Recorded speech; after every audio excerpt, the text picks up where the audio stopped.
That was funny. Nick is laughing. At you, not with you.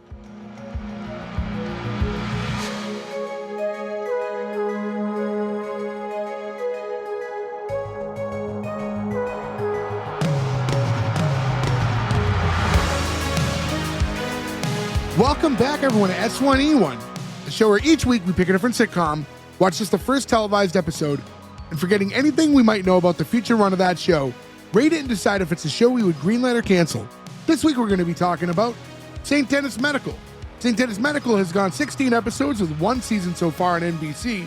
Today we're talking about episode 1, which is called Welcome to St. Denis, originally airing November 12th, 2024.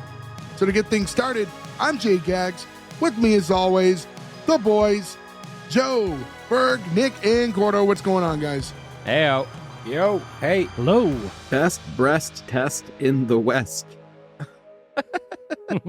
That was one of two things I thought were the potential.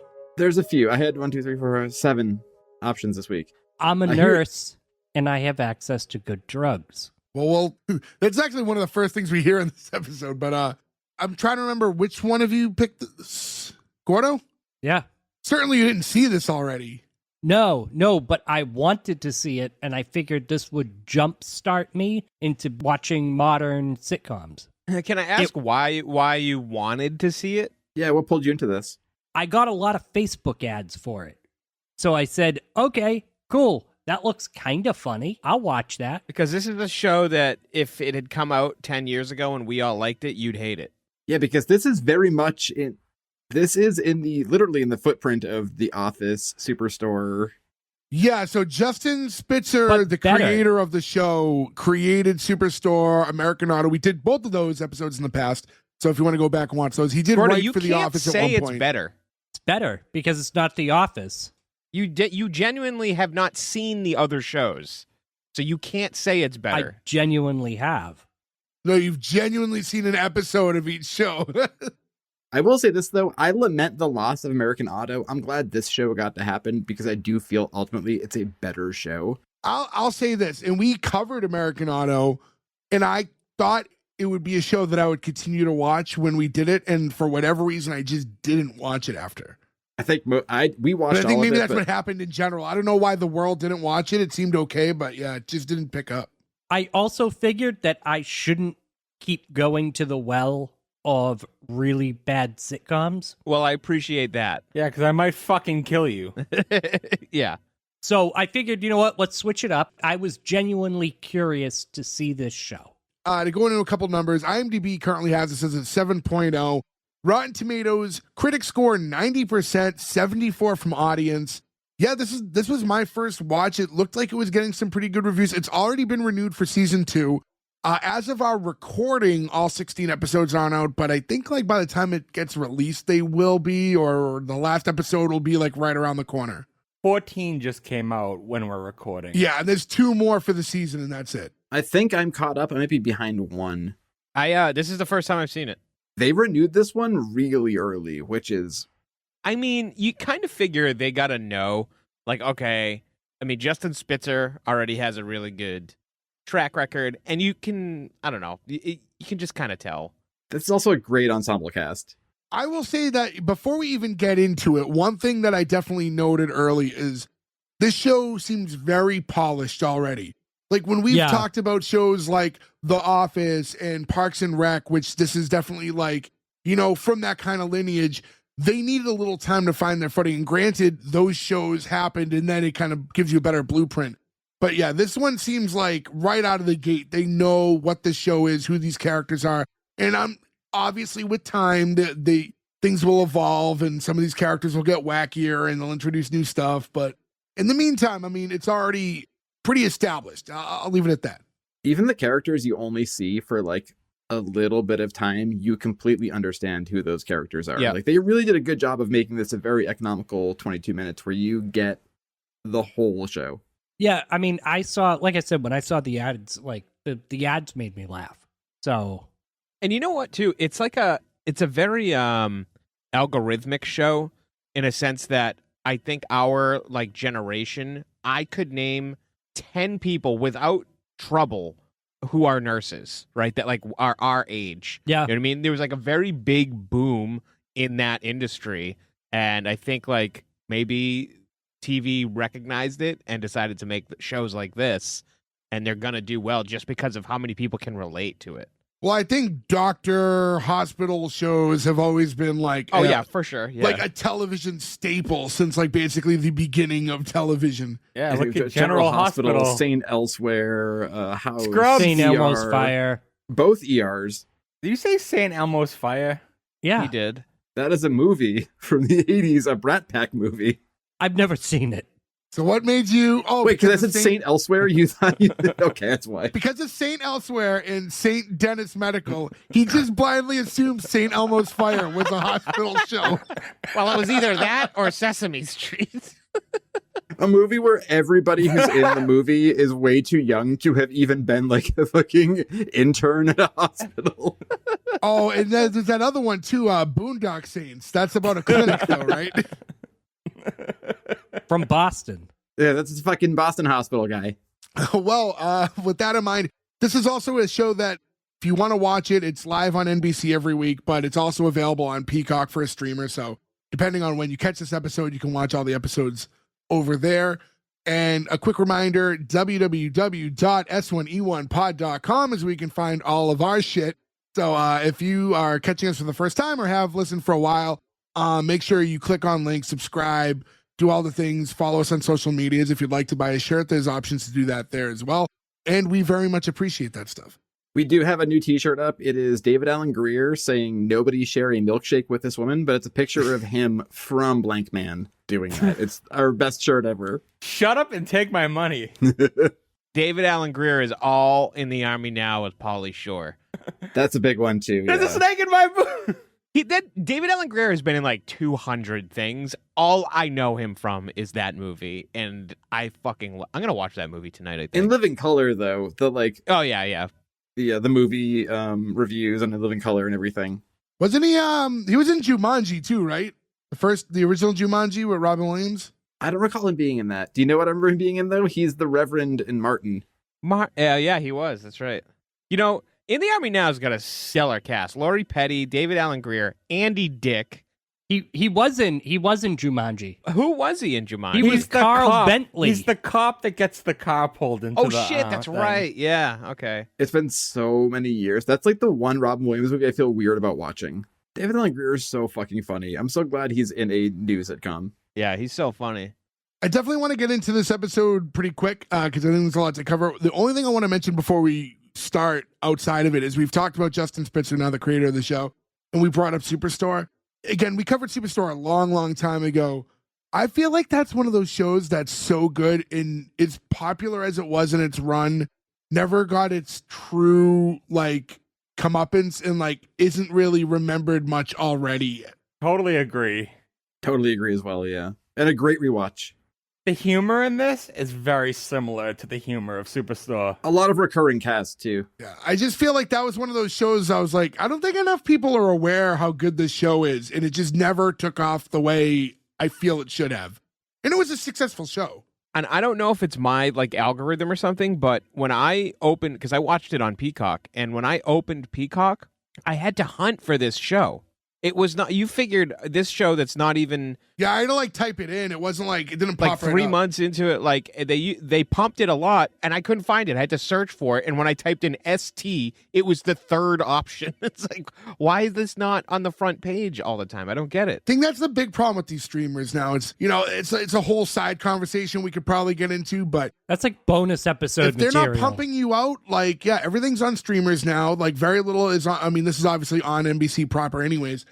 But then, like, if it's not one of the things they put on the main page or pump right away, like, things get lost. There's so much good material that you'll never catch because it's not being thrown in your face and you don't know it exists. Yeah, but this is a new successful show. This should be on the front page. Yeah.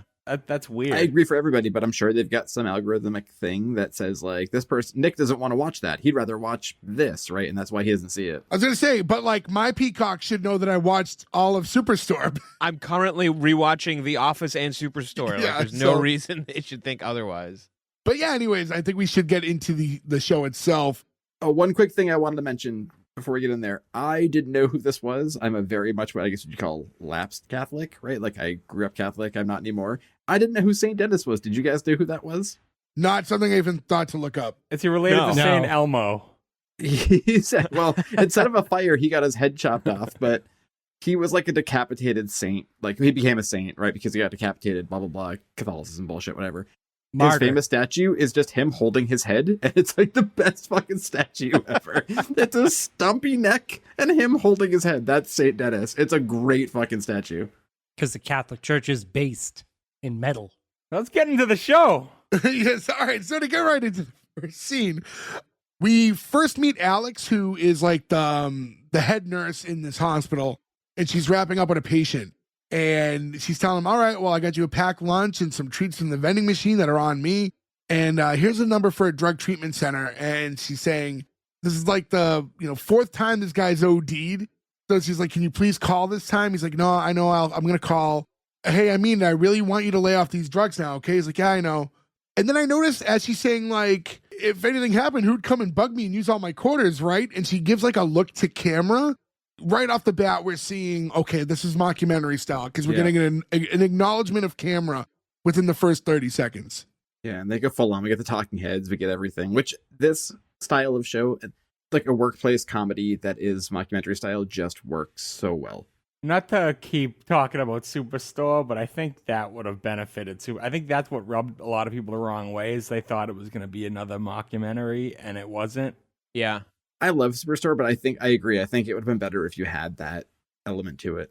It's weird, too, though. When you think about Superstore, though, don't you kind of think about it as one of those? I do. I feel like it's in the same vein as It's Office the way Yeah. it's shot. It's shot with like, they'll use like security footage sometimes, regular footage, and it's a lot of, Superstore would use a lot of that like cut to customers behaving and doing weird things without anyone else who's a cast of the show seeing it, Yeah. which makes it feel a little bit more like, mockumentary. I think that's my favorite thing of all of Superstore is you just look at somebody and they're just like pouring bleach out in the aisle. You're like, what the fuck is this shot? It's so Yeah. funny. Like I said, we're finding out right away it's mockumentary style. And this, I think, like outside of, The Office, which eventually pays you off years later, I just think it's a thing now that if it's mockumentary, they acknowledge it, and you're just never going to really find out why there's a documentary going on or whatever. It just is, and you just accept it. I got the idea for this one, they're doing an ad for the hospital. With her, the Joyce character who we'll meet in a minute, it does come off like very promotional. Yeah. But like, how long Yeah. could you stretch that out as a reason 4 or 5 seasons down the road? You know what I mean? Like, how long is this promo video?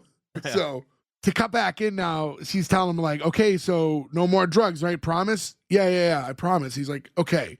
And then she leans over and she's like, but listen, I am a nurse, so I have access to pretty good stuff. If you want, I'll hook you up.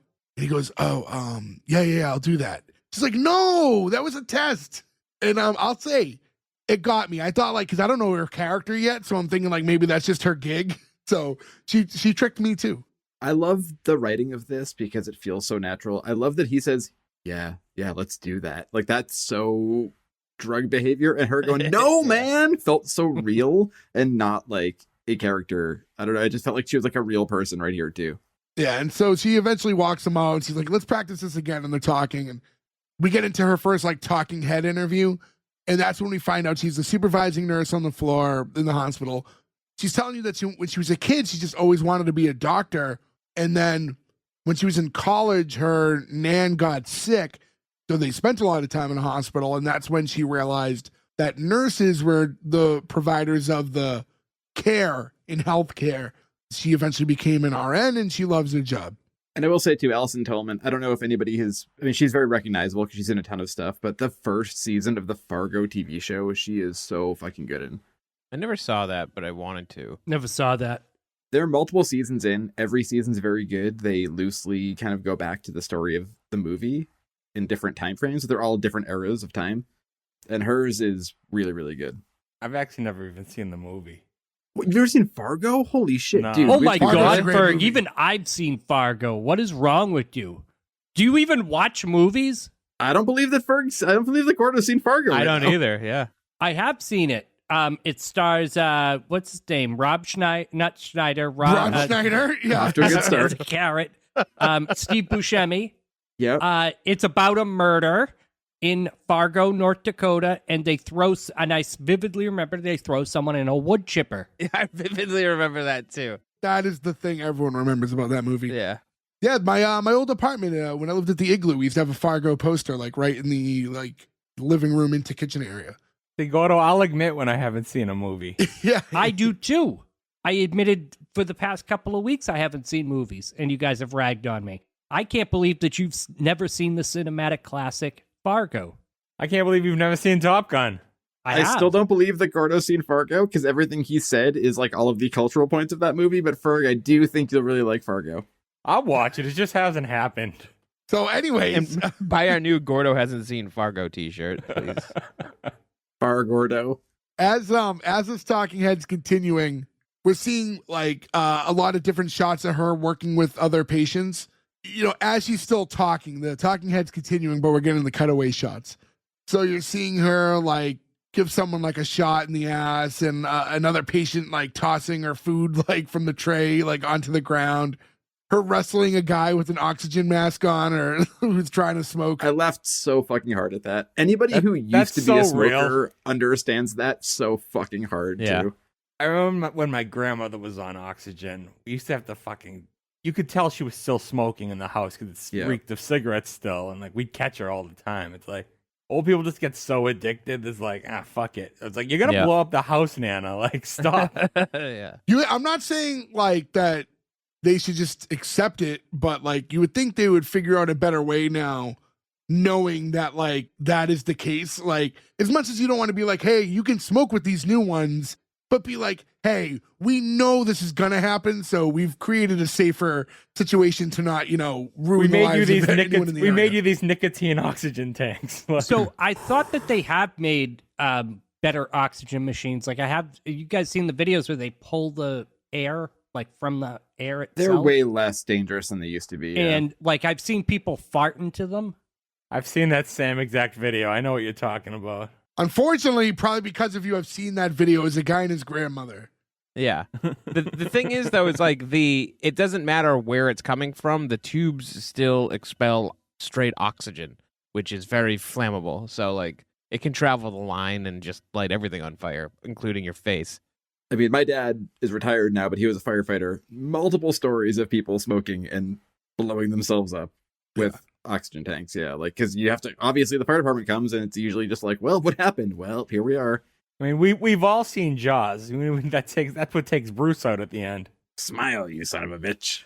Real quick, I don't want to tangent too hard because we already are, but have we all seen Jaws, Gordo? Yes, I've seen Jaws with you guys. Come on, I've watched it. What's the plot? I don't know if I ever had a group It's a Jaws. big shark in Martha's Vineyard that eats It's people. the dolphin. He jumps It's over Andre the rocks. seal and he does all the tricks. This talking head, by the way, kind of ends with her talking about like, through all the ups and downs, when you have these moments, where you truly change someone's life, how beautiful it is. And as she's wrapping that up, we just see this old guy who's wearing his hospital gown backwards, and it's like open like a robe, like just full dick out. Obviously it's blurred. And he just walks up and she's like, Mr. Flynn, those are supposed to open in the back. And he goes, I don't want you to see my tushy. Like walks off. And I gotta say, it was my favorite part of the episode. And like, what a great joke a minute in. Yeah. Also the patient who throws the plate. That's cause she's a comedian, right? Yeah, Betsy Sordano, I think her name is. She's like the main plague zombie in Ghosts. Which you can go back and listen to our Ghost episode. Yeah. American Ghost. Yes, we did UK, American, and a Ghost vs. Ghost bonus episode. Now we get the intro to the show. Intro to the show, very cut and dry, nothing special. Ding, ding, ding, ding. Yeah. Ding. Quick little jingle, and we see like a couple clips from the show, and then it just ends with the name of the show and then the creators. We already talked about Justin Spitzer and Eric Ledgin. Ledgin is the other one. I don't know his credentials as much. This is the first show I think he's listed as a creator. Yeah, similar, I think, writer, producer status. Yeah, so I think he's probably writing on some of these shows. This is kind of his bigger step up. This also feels too very much in the world of like Parks and Rec, The Office, like exactly. I mean, there's definitely a playbook now. So after the intro, we hear Joyce's voice, and the camera's like panning across a model of the hospital. Joyce is the executive director. Joyce played by Wendi McLendon-Covey from The Goldbergs, Reno 911. I was pitching hardcore to do a whole month of her. We were going to hold this show at one point and just have a month of her. Seems like a weird theme month on paper, but then she's like starting like 3 pretty big shows, and then she had like another one that I think went nowhere. But And also one of my favorite Office side characters too. Concierge Marie. Yeah, Concierge Marie. She likes how you say ravishing tonight. That's my favorite part of that episode. How you say when Oscar. I love that "What after are she you sleeps with doing?" Michael, he leaves and then she opens the door and he thinks he wants her to come back and cuddle, and he just puts her shoes out and closes the door again. So fucking good. So those other shows will eventually get Reno 911, Goldberg, stuff like that. So I can't believe we haven't done the Goldbergs yet. yeah. Me too. It's because he eats at corn the long way. That is true. Goldberg does cameo in the Goldbergs, by the way. Oh, does he? Nice. Does he play like a family member? No, he plays a gym coach, like the gym teacher. Oh, okay. So does Robert Englund. He plays Freddy. Yeah, Robert, because it's all about the 80s, yeah. So it's the last time he ever wore the makeup. That's a good way to do it last time, though. Yeah. So we hear her talking as we're cutting across this model, and she's saying like, "Oh, welcome to St. Denis Medical, like an international medical destination." That's what I hope to be saying about 5 to 10 years from now. And the camera zooms out, and it kind of reveals that she's standing there over this model, and she's talking about it's going to take a lot of vision, a lot of hard work, and a lot of donations. Hint. And the model's like super futuristic. The place. Yeah, looks it's not nothing what the like that. hospital is now. It's the dream of what the hospital can be. Yeah. It looks like the city of Detroit in RoboCop 1, where he's like, OCP, New Detroit. And then it continues on with her, but now she's like walking down the hallway, talking to the camera. Again, it's kind of like a promotional video almost.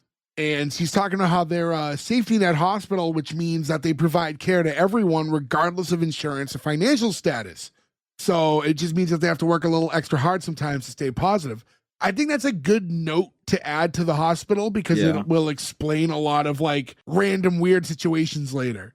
Yeah. Also, not to get political here, but shouldn't all hospitals be safety net hospitals? If you were in pain or hurt, shouldn't you be able to walk into any fucking hospital? I think if there's an emergency, you can't be denied in an emergency I think situation. also, and it's not necessarily just about from the shows, but I'm not getting into this, but it's not about explaining things. It's about, I feel like, just opening up so many opportunities for them too. Like as far as like things you can write for the show. This show is like the prime opportunity to be like a character actor heaven, because every episode you can have so many patients and so people like hanging absolutely. around. Yeah. Oh, yeah. This is also a situation where you can, and we've seen this before. We've seen other shows, Scrubs and stuff, do it. You're going to have so many people in and out who are going to be able to come into episodes for like an episode or two. You can have like fun cameos and other celebrities like pop in as a patient here and again. So now Joyce walks up to there's like kind of the desk area where you see a doctor and a couple of the nurses kind of hanging around. She's going, "Hey, you guys, what do I always say? What's the most infectious thing in the hospital?" And then they're going over like they're all taking turns like guessing, and they're all giving real answers like staph and pneumonia. And she's like, "No, the most infectious thing in the hospital is a smile." And she like looks to camera like, "You've never said that before." I say it all the time. Also, we've all been in hospitals before. The only place, I will say this because it happened to me a year ago, the only place people are like that happy to be in a hospital is baby ward. Like people would be like, "Have a smile, you have a baby." Everyone's super happy. Anywhere else, they're just like, "Can I get you anything? Are you okay?" Like it's a somber place. It is. Let's yank those tonsils out. Depends where you go, but yeah, there is a way to talk to patients to like, we all go in nervous, right? So like how you're handled and how people talk to you, like will really like ease your mind in those situations. That's why I only request Dr. Patch Adams to come in when I'm in the hospital. It's like, "Hey, I heard you dying. Well, it's not so bad. How are we doing?" It's like, "Oh, I feel so much better, but my dying now. Thank you, Patch Adams. You've had a bad case of flubber." Ooh. That's the only Robin Williams movie I don't like. Patch Adams is not a good movie. He's in other serious movies that are, I guess it's kind of funny series. I don't think I've ever seen Patch Adams. I don't think I I didn't have see either. it, and I didn't see it knowing what it was. I'm like, this just sounds too depressing to watch. I don't want to see it. I very much dislike it.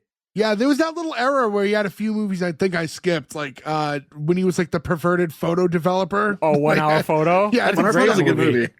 That's a great movie. Yeah. Maybe I'll check that one out. So we cut to Alex, and she's sitting at her desk on the floor, and she's talking to one of the other RNs, Serena, and telling her how that there's a new nurse starting today. It's a young guy from Montana.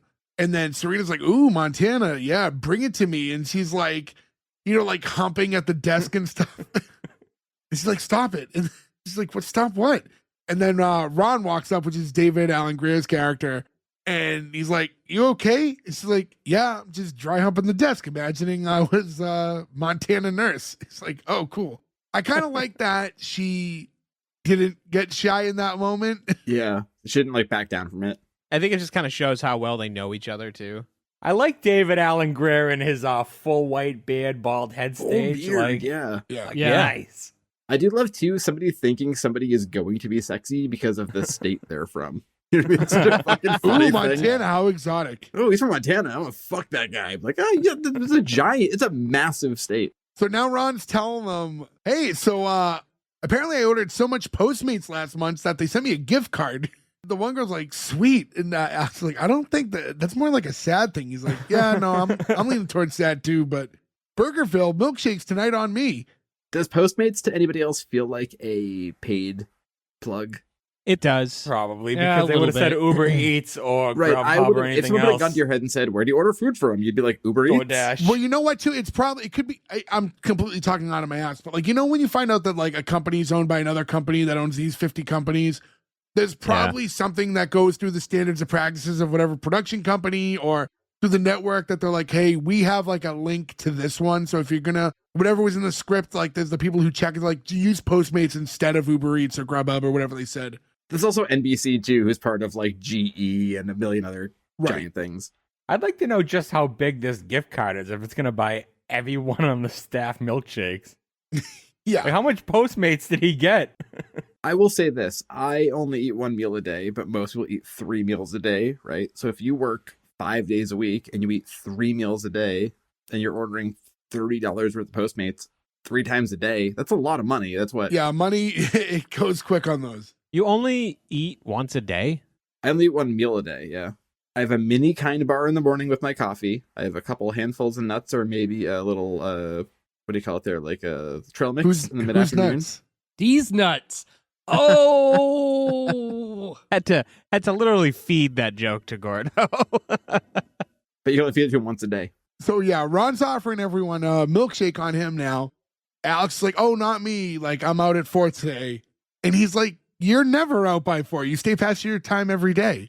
She's like, no, my kid's doing Mamma Mia at her school, so I have to be there for that. I also love the idea of kids doing Mamma Mia. Like, kids doing ABBA songs sounds like a weirdly fun thing to watch. I mean, of modern musicals, it makes sense. It's like, it's lighthearted and easy enough. I would prefer to watch a bunch of, how old do you think the kid is? I'm guessing, like, I don't know, my brain thought like a 10-year-old. You meet the kid in later episodes. Oh, do you? Is she like middle schoolish age? She's young. Younger, It's not- elementary school? It might be middle school. Usually if I go to like elementary school kids doing a play, like I want it to be something like Rent or something lighthearted like Rent. yeah, it's something easy for the palate. Everyone has AIDS. Ron doesn't believe that she's gonna leave at 4. He's like, you want me to get you a backup hazelnut just in case? She's like, nope, done at 4, not staying late at all. Sounds delicious, though. A hazelnut milkshake. It might be, especially It does, from yeah. Burgerville or wherever. I legit thought about it, and I can't, in my brain, remember what a hazelnut tastes like. Oh, it tastes similar to a D's nut. Oh, okay. Thank you, Gordo. You get one. You ever have like Nutella? Nutella's a hazelnut spread. Okay, it's been a Yeah. very long time. It's just a flavor I don't remember because I don't drink like flavored coffee. So like Yeah. hazelnut's not like a thing you get in like food usually. No, but you can just eat hazelnuts. Like I've done it, but they're not the best nuts to eat. They're not the best to just snack on. I made that mistake not long ago, actually. I bought like a bag of hazelnuts like at Trader Joe's like a few months ago. I was like, this isn't what I thought it was going to be. But if somebody had a hazelnut coffee, you'd know it. It would come back to you. You know, it's a Okay. very familiar smell. It's a nutty flavor. Yeah, I'm not saying I'm against it. I just like I literally it's been so long where like I can't in my brain. Like in my brain, I'm like I remember what a snickerdoodle tastes like, but I can't think to my tongue what a hazelnut tastes like. You should try. That's sad. Yeah, I mean, I'll try it. I guess I don't think I'm gonna like it, but I'll try it. All right, I'm gonna go get a coffee tomorrow and be like, can I have a hazelnut coffee in the smallest portion possible, and then also a regular coffee? Also, can I use your bathroom? Yeah. Also, I'm allergic to everything. Can I use your bathroom immediately? That's when we find out the following. Just like, oh, I'm gonna do what? I'm allergic to tree nuts.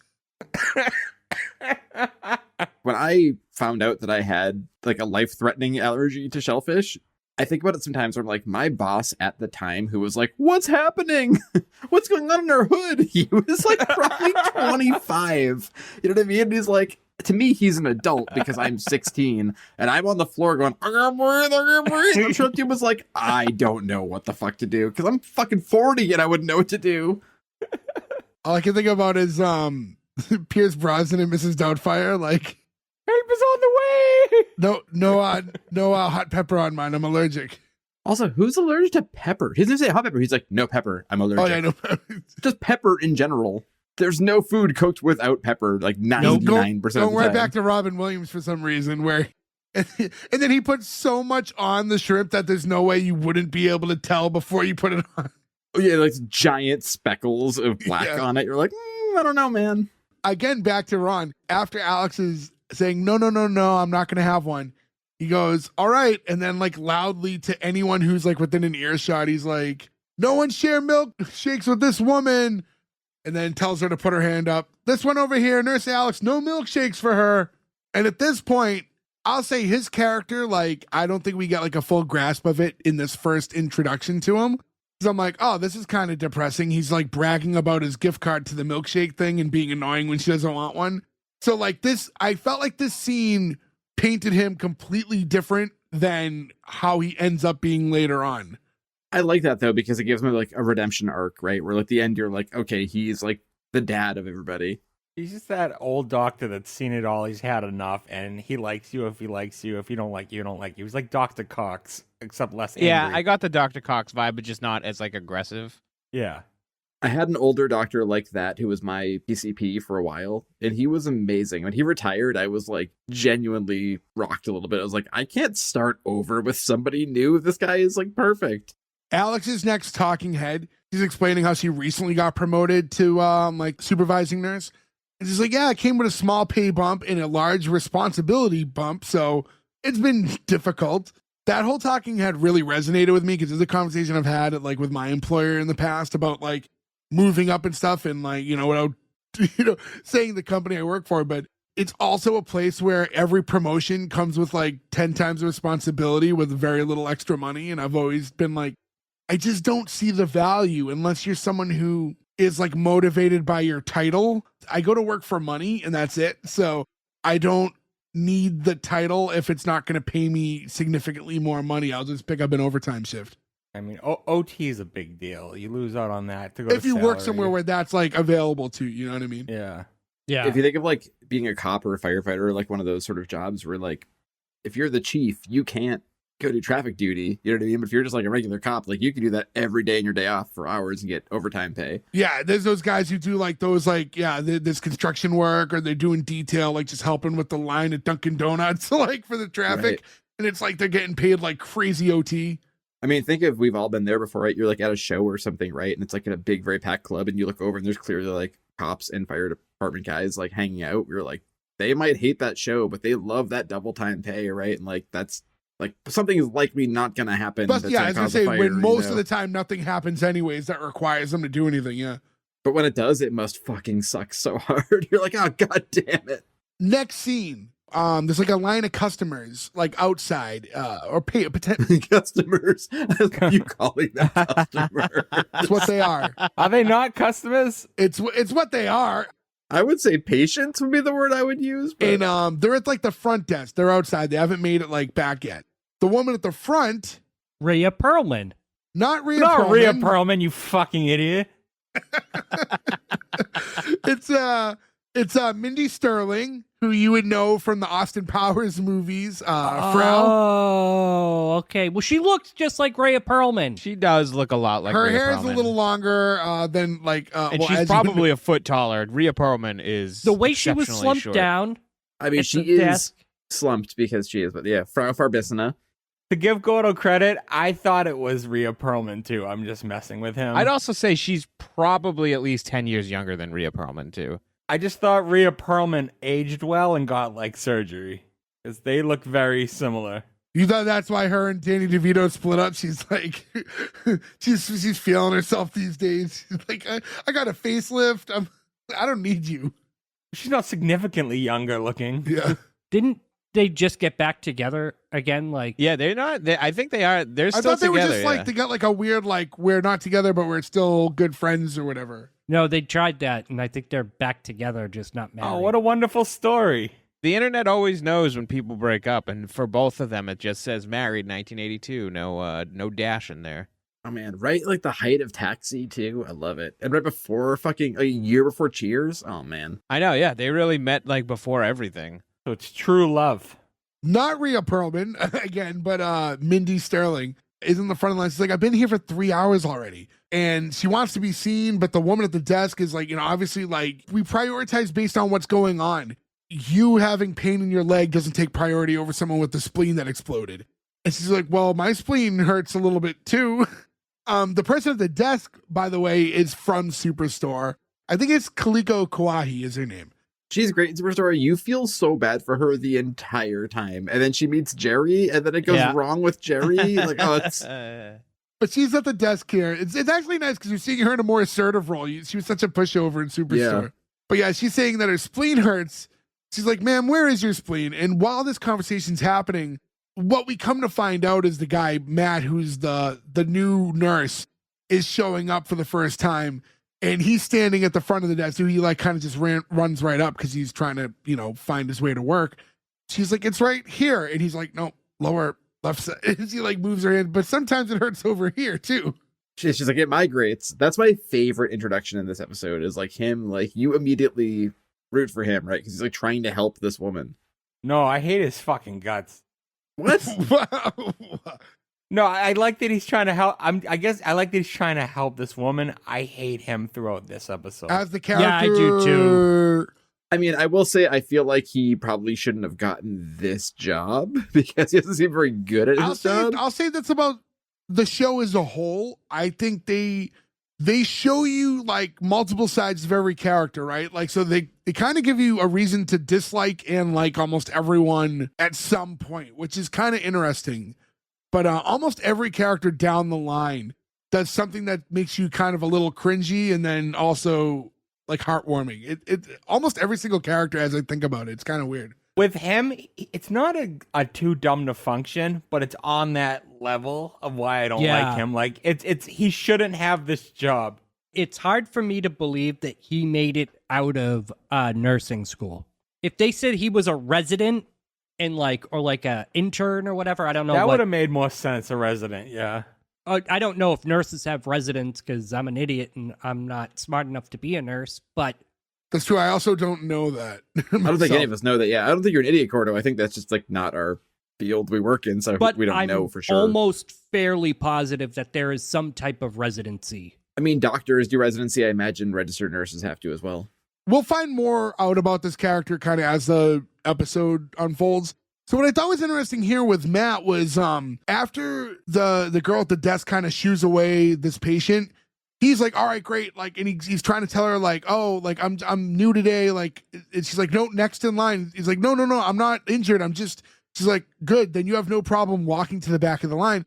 And he's like afraid to, assert himself in this moment. So he just goes to the back of the line. But while he's going to the back of the line, he looks up at the camera. He's like, later my first day, not ideal. And I was like, how does he even if they prepped him beforehand, like, oh, by the way, we're filming something, but like to look to camera and talk to the camera, like as you're walking in this building for the first time, kind of makes no sense. Wow, I didn't ever even thought of that. Yeah. It was one of those like, yeah, it's like a weird thing that caught my eye. I mean, this is not something that is really important, but I always think it's funny that these people are like perfectly set up for sound too. Yeah. Right. He obviously has a microphone on him. Yeah. But we do get a talking head from him like right after. It's at the back of the line talking head. And now he's explaining his backstory a little bit. And he, was born in a really religious community. So like medicine is believed upon. He's saying how his dad wants to be more like his cousin Wyatt. And then unfortunately, yeah. Well, The line of you, man. Wyatt passed away last year, he said. All right, From strep throat. Just like Bray Wyatt. Bray Wyatt unfortunately also did pass away last year. But strep throat, his cousin, they don't believe in medicine in this family, and his cousin died of strep throat. So Are they like Scientologists?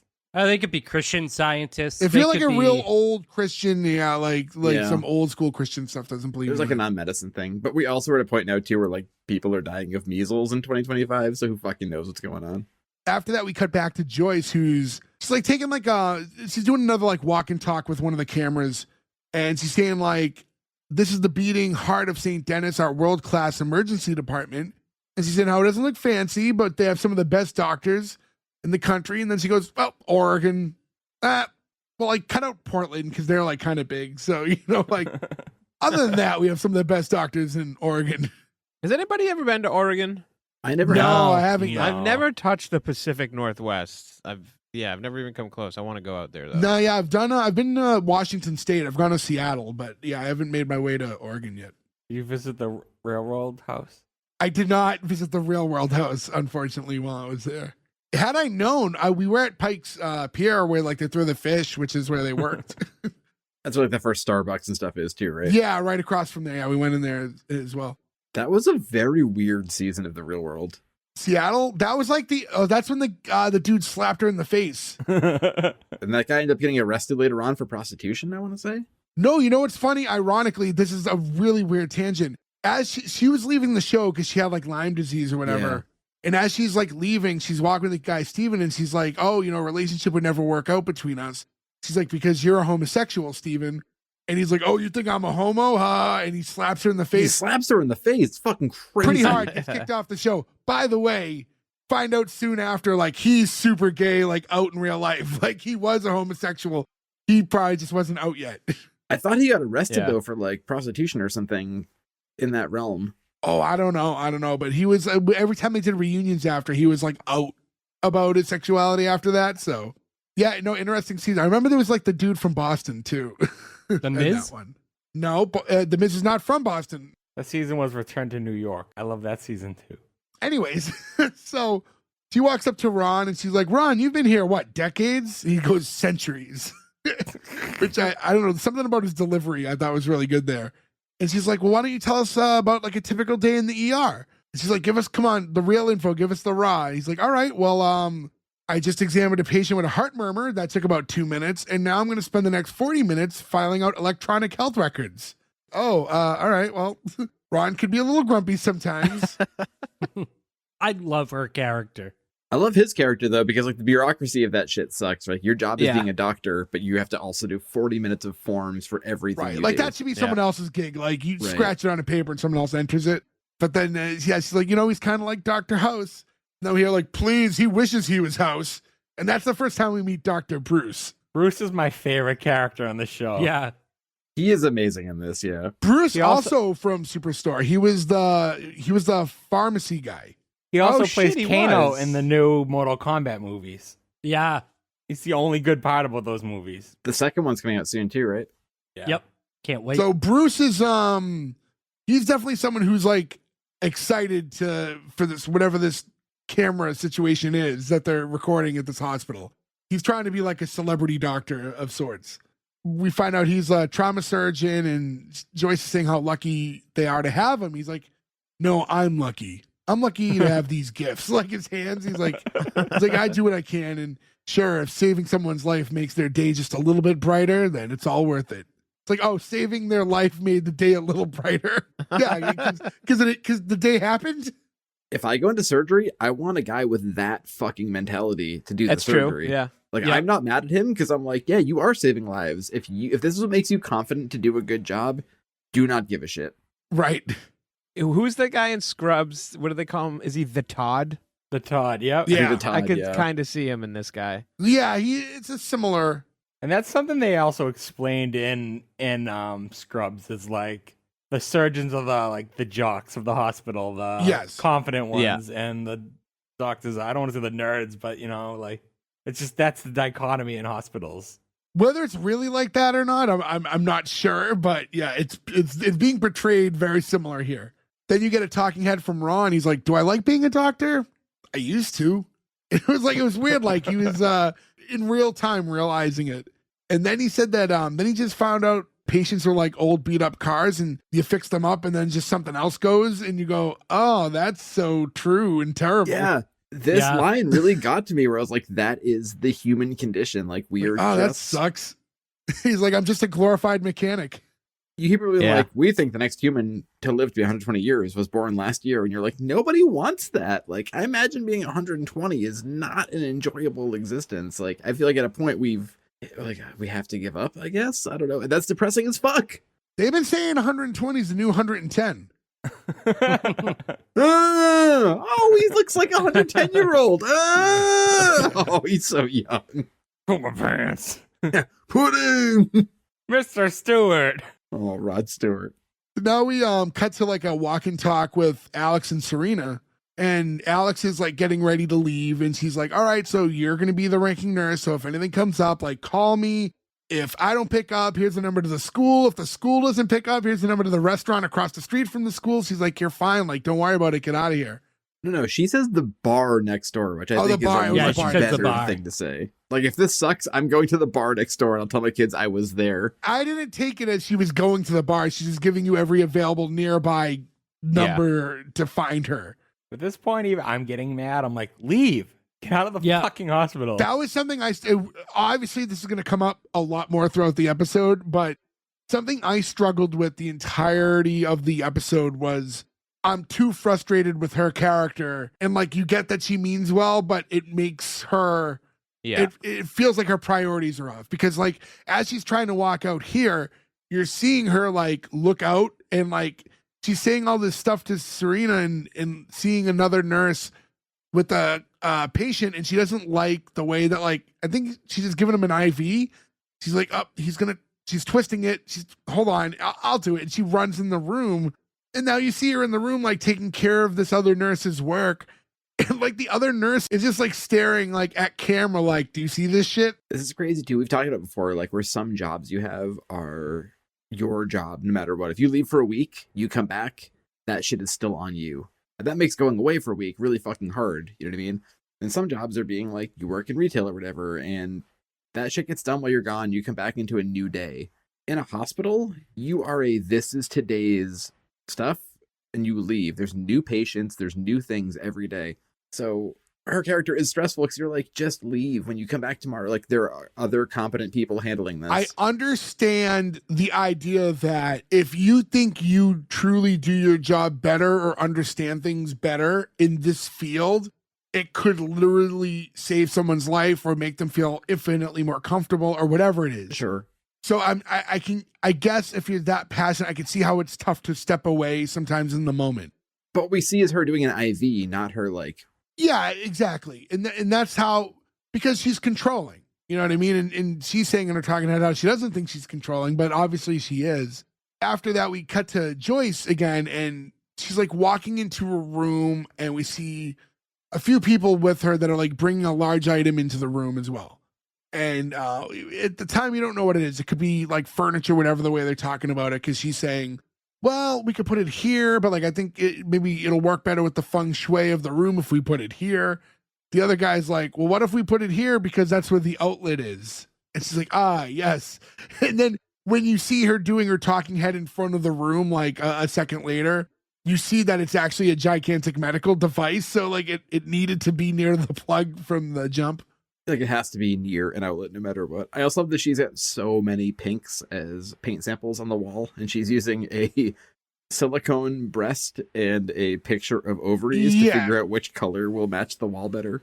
Because as we're finding out that this machine is a mammography machine to do 3D mammograms, she basically is trying to explain that like with all the different hospitals, like you need to like find something you specialize in. So everyone wants to come to your hospital for like a specific whatever. So she wants to be best in the West. Yeah, best breast in the West. And, you know, she wants to be like a destination hospital for that, which is why she's buying this state-of-the-art machine. Did anybody else feel like when they said the price of it that you were like, that doesn't seem that expensive for what Yeah, this it is? seemed kind of cheap. Like she wasn't like, it's $1.5 million. You're like, oh, that's a problem. It's like, it's a $300,000 machine. Be like, You're making that as a hospital? Well, it's a small hospital in a It's- small area. Yeah. You're thinking that's just one machine for one room, you know, that performs a task. I mean, it's state of the art, but it's still, I mean, it's still 300,000. It's still a lot of look, money. I'm not saying it's not a lot of money. I'm just saying that, like, to me, if someone was like, this machine that saves people's lives is $300,000 in a hospital, you'd be like, that makes sense as to why hospitals are expensive, because technology and stuff costs a lot of money. Like, if she said $1 million, you'd be like, oh, that's a lot of money, but $300,000 isn't that much when houses are going for like $500,000 at the There's minimum. a million medical and insurance and healthcare rants we can go on this episode, and I would like to try to stray away from doing too much of that. I think purposely we've avoided that. Yeah. Yeah, but obviously, yeah, it sucks that like any hospital has to like decide which machines they can afford to bring in and which they can't, like, because at the end of the day they have budgets and they can only afford to bring so much in. So it's like, well, do we bring in this big mammography machine, or do we use that to redo our computers, or the lobby's getting old? Like, yeah, you can only do so much with that money sometimes. And sometimes that money has to get spent on non-medical items too. Like, it's just because the building has upkeep. So, and hospitals are big buildings, so there's Yeah. always a lot of upkeep, and it's a humongous operation. we cut to Alex sitting at the desk now. She's continuing to do Stella's work while Stella's just standing there annoyed, and she's like logging all this stuff in the charts. And Ron walks up and is like, excuse me, are you new here? Because you look just like one of our nurses that left at 4. They do such a good job of using David Allen Grier to just pop in these moments and say something He just sarcastic and then appears. pop right back out. It's like the perfect fucking use of him. Just maintains that tone constantly too. It's great. When we check out that machine again, the guy who's like basically in charge of the company, whatever, the guy needs her to like sign off on everything, is like, oh, by the way, this machine like takes up basically like it's meant for like some of the biggest hospitals. So do you guys like have like the bandwidth to run this thing? Like, oh yeah. So you're running over 1,000 megs, right? He's talking about what, just internet bandwidth? Yeah. From a technological standpoint, I disagree with a lot of the next couple scenes, Sure. but I'm just gonna let it fly. You could use a little suspended disbelief in these situations. But Yeah. So as she's saying, oh yeah, we're good. Basically, as soon as they plug it in, the whole system goes down. So we see Alex at the computer, and now there's this fatal system error, and Blue screen everything of that's death. plugged in is gone. Yeah. It's never good when you see fatal on anything. Yeah. Especially in a hospital. It's like a point. It's like the last place you want to see it. And then she's like, did we just lose everything? And then Bruce, that like the jockey type of doctor, walks in, was like, all right, don't worry, I got this. It's like, I can save it. And then he starts like fake doing CPR to the computer and goes, oh, sorry, it's dead, it's gone. I laughed so hard his I doing did. palpitations on the fucking keyboard. It's so good. I'm glad that he says I'm just kidding, because like I was angry for a second. I'm like, he's not that stupid, right? But if he's he has that much hubris. Yeah. While this is happening, Ron's trying again with Alex, like, go now. She's like, I can't go now.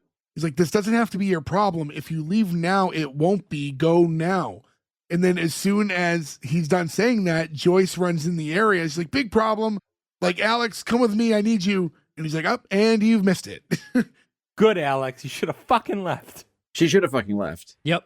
We cut to Joyce, and she's kind of holding court in the break room area. I assume it is for a lot of the nurses and doctors.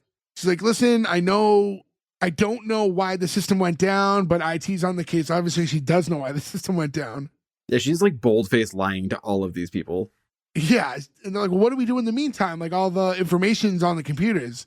And it's like, you're going to have to practice medicine the old way. They did it before computers were invented. Like, Ron, you know what that's like, right? He's like, oh, yeah, we used to drill holes in the patient's heads to release evil spirits. But hey, that's the 80s for you. I love this. 80s. Yeah, that made me We laugh. get Matt, the new nurse, starts laughing. And then Bruce goes, who's the schmuck? And Matt's like, hey everyone, I'm Matt. I'm the new floor nurse. I'm the schmuck, the new schmuck, you know. I love the word schmuck. Schmuck is a good word. Yeah. It's one of those like kind of dead words. So you don't hear it very much anymore. Let's start the revolution. Revolution. Revolution. I think the best part about this scene too, like the little things you can do in a show, is him having oversized scrubs because it didn't have his size. He just looks like a little kid the whole rest of the episode. I think it's strange that like they're in an emergency, so it should be like all hands on deck in the field, and most of the staff is in this room. Like, Well, it's one of those weird, like, they don't even, what do you do if you don't have anyone's records? Like, how do you handle a patient if you don't know what's going on? Because they're using those to check, like, when were they last medicated? Like, it's everything. Like, what medication can they take? Can't they take? Like, Yeah, we're past the point where there was like a physical sheet on their bed, you know? they should always be both. I was going to say, I'm pretty sure there always is both, just for that record. But I think you're right. I think they do have the clipboard on the front of the bed. Don't go by me because I'm going by television. They always walk in and take it off the front and look at it and go, okay. and also during this thing, too, is them saying, like, hey, Joyce, like, our computer system's old. We need to update it. It's like, well, we don't have money for a whole new computer system right now. Like, oh, but we have money for your new 3D mammography machine. Like, there's a talking head with her that kind of overlaps the scene because as you see everyone kind of like getting down her throat a little bit more, like it cuts to her talking from the office. She's saying how she was an oncologist for 20 years, but now she's, you know, an administrator. Now she's battling different kinds of cancers, like cynicism and pessimism. I think this is the best scene of the entire episode, honestly, because for all the jokes they put in, they plant the seed that she was a doctor and she was an oncologist. She worked in cancer her whole career, and that's why this is so important to her. It like takes away the like jokiness of it to be like, so you get a lot of like, yeah. So like, man, I have a problem We with always this. do it. It's tough, but like that Michael Scott in her, like that, like Yes. performing for the cameras at all time. It does give her a little bit of a more realistic backstory now. Like, okay, she was in this But doesn't field. she Like, seem too dumb to have been an oncologist for 23 years? no, because the end scene, she jumps kind of right into it. No. I get that. I'm just saying, I think I kind of resolved it myself by just understanding that she's dumb at this job, kind of. I don't take it as her being dumb. I think it's just she has certain passions for this hospital and she puts Yeah, that I guess over dumb things. is probably the wrong word, but it's also not understanding what this is being recorded for. You know what I mean? Yeah. Because it comes off like this is being recorded as something that will help them get funding. right. Like that's how she treats it, but we don't know what it's actually being filmed for, this mockumentary. Like if this is like a pledge drive thing, like a PBS thing, Yeah, you'd be like like, 'cause she's okay. hinting that she needs donations and stuff in the thing. So if this is a means to achieve more money, then you kind of understand her like playing it up for the camera and trying Yeah. to do that, like that role, like makes a little bit more sense, I guess. I would say that it probably has something to do with her being a cancer doctor, probably wants more money so that they can fight cancer. sure, yeah, I know. Yeah. You know, Oh, like yeah. a serious way, but like you guys have No, pointed she out, just wants to build this super futuristic hospital. to fight cancer. Sometimes your dreams get in the way of logic, right? Yeah. And obviously, like we see from the very beginning in the model she has for this hospital, she's dreaming big for this hospital, whether it's well intended or not. But like for all the things she wants, she still there's a time and place situation for a lot of it. And in this case, it looks like, you know, you're blowing your money the wrong way. I'm sure the machine will be great, and if it's the top mammography machine in the area and it saves people in that area, like that's huge. Yeah, but normal machines save people. Yes, and and right now there's other things that are a higher priority in that hospital. But she's very like laser focused on what she wants and what her vision is. I think smart writing, though, I don't know anybody. I mean, maybe there is, and I and to them, fucking mazel tov, right? But like everyone's been touched by cancer, right? So when she says like I'm an oncologist, everybody can relate with her and what she's trying to do, right? Because everyone's unfortunately been, Yeah. you know, attached to that some way, and we'll probably all be attached to it a number of other times in our lives. Just the fucking sun exists, right? Like it's just is what it is. It'd be way worse if she was like, I work on sprained ankles, right? Like you Yeah. wouldn't give a shit about her. we cut back post that talking head of her like in the room with everybody, and she's basically doing a cheer to hype everyone up, and she's like, and this is in the intro. She does a cartwheel. It's a good cartwheel. And then she's like really hyped. She's like, come on, let's go. It's so funny when she just got really deep and like It's a deep voice. It works though. Everyone gets like kind of riled up by it. Yeah, she does. She hypes him up a little bit. We see Alex now talking with all the other nurses, like standing around like that desk area and saying like, all right, so we're going to have to rebuild all of our records by hand right now. Serena's like, and we need to get them done quick because she's missing her kids' childhoods for this. She's like, I'm not missing their childhoods. I'm just going to be a little late. That's it. You know, they keep going on. Matt goes, Alex, I checked in with all the patients like you asked. It's like, great. And Mr. Lasky wants morphine, oxy, and Vicodin. And he asked if we had a menu. And I said, I don't think so. So now we're seeing that like he's young. He's a little naive. Right off the bat, the fact that this guy wants every pain med known to man. This is what I hate about him. Like, Too dumb, yeah. yeah, you don't know that they don't have a menu. Like, obviously, you don't have a fucking menu. It's one thing. It's one thing to be young and inexperienced and nervous and make mistakes. It is, yes, it's a completely different one to realize that there's not like a drug menu to order off of. And they need to close the gap on him as far as what he does versus what he knows. he's one of those guys that can go one way or the other, right? They could make him so silly that you just fucking despise him. Yeah. Because you know it's going to happen. Characters are going to morph. And a couple of them will get super flanderized. I mean, you can go you can go to the office and say, Kevin's an accountant, right? And you probably can't count, so it's just what these shows do. Yeah, and Stanley's spilling his beans and stuff. We didn't need Shut that. up, Gordo. That was a great moment in office history. Gordo plus 11 does not end this podcast by 11. So next scene we see Joyce talking to Ron, and it's the conversation about this machine again. She's like, I'm just saying in the future, like, I would appreciate it if you didn't disrespect me in front of the whole staff. And he's saying, you want to talk disrespect? How about these people working their asses off right now to fix all of this while you spent, what, $200,000 on a scanner that we don't? And she like makes a face and he goes, was it more? It was more. And like, because we know it's $300,000. So he's just thinking it's something two. about his deliveries that like couldn't be done by anybody else. I don't know. I so love good. his presence here. Yeah. After that, we cut back to like the outside front desk area. And it's once again, Frau is at the front of the desk. And she's like, it's been hours. Your computers aren't my problem. You're my problem. She's like, she just wants to be seen. She's like, okay, you know what? I can help you. The girl that's like, hold on, let me give you a number. She's like, that's the White House. Ask for Joe. Tell him there's a nursing shortage and we need him to fix healthcare. This feels a little too mean for this person who's actually I agree. in- Yeah. I thought this, yeah. Well, hold on. At this point, from what we see of this character, though, she's just like, my leg hurts. You know what I mean? And she wants to jump the line. Yeah. I'll say this about this joke. I thought the joke and the way that it was delivered, I didn't know justice, I thought it was really funny. But this was Joe Biden as president. Now, this comes out November 2024. There's already the election this month. So, like, the odds of him being well, I guess it was a coin flip. Well, no, he's already out by the time there's the actual election, he's already gone. He's not even in the election anymore.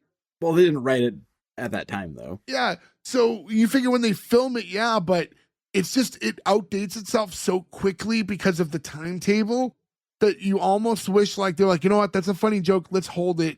Maybe use it in a later episode with a customer again, with a patient, because like, let's see if like we can get someone who's going to be, we know is like locked in for the next few years. Cause it's already outdated. By the time the episode comes out, it's already like outdated. I think the better writing here is you just don't say the Joe part. You're like, You this said is the our president. president. There's a nursing shortage. Call, right? Because like there's always going to be a nursing shortage. Like that joke is evergreen if you don't say who it is. And 1600 Pennsylvania Avenue is always going to be the White House. Right. I'm so attached to her character from Superstore. I'm like, she'd never say that. She's so quiet. I love seeing her in a different light, because in my Yeah, head it's it is nice. the same character and she's just like she's evolved and grown a pair. You're like, good for She's you. fucking snapped. Yeah. Yeah. Glenn's just in line with a wart or something. I wish. So now we see Ron in. These might be some residents in the hospital. It looks like he's talking to 3 younger doctors. Resident doctors. They're around this guy's like, all right, well, we don't have time to redo like a whole intake, but he's got fever, aches. He's probably has a flu.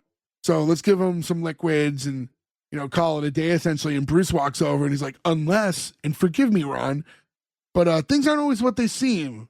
Have you visited the Congo in the last 48 to 72 hours? He's like, Congo? No. He's trying to be Dr. House. He's trying to be House. Yeah. Yeah. It really stuck with him that she called the other guy House, and not him. So he's like, any African countries that border the Congo? You get Bruce's first talking head right from there. And like you see, like right in his office, he has like a guitar and like sword. car pictures on the wall, and which is also very House. katanas. Right? House has the guitar. Yeah, these the swords.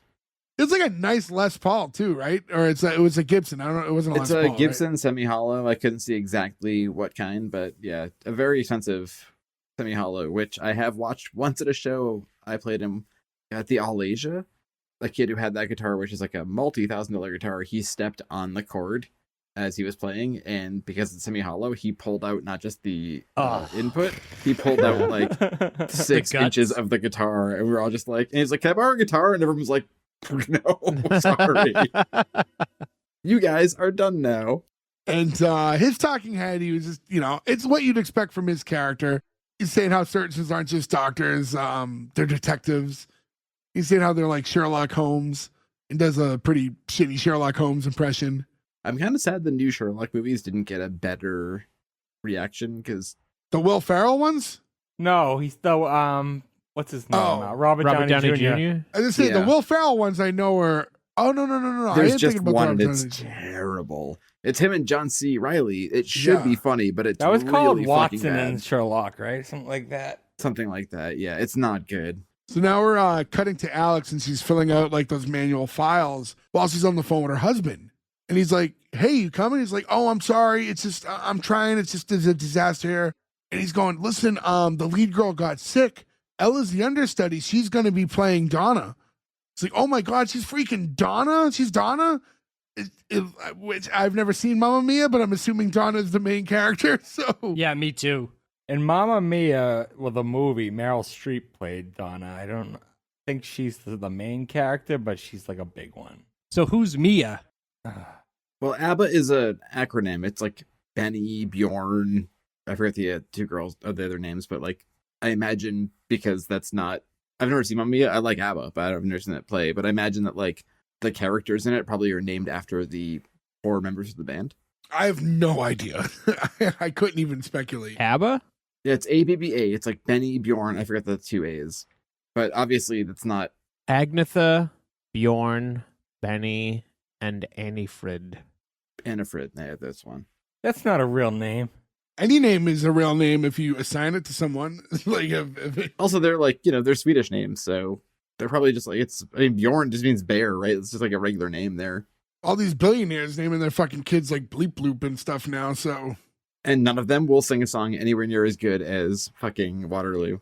So now we cut to Serena, and she's talking to one of the patients who's like laying in bed, and the patient's saying like, "I never knew I was allergic to avocados." And she's like, "Yeah, they're silent killers." By the way, side note, I'd be super bummed if I was allergic to avocados. Me too. I love guac. One of few vegetables I'll eat. I'd be very upset. Am I the one anti-avocado person here, Nick? You don't like avocados? Avocados are actually a fruit, and I don't like them like most people do. I will eat them though. Like guac?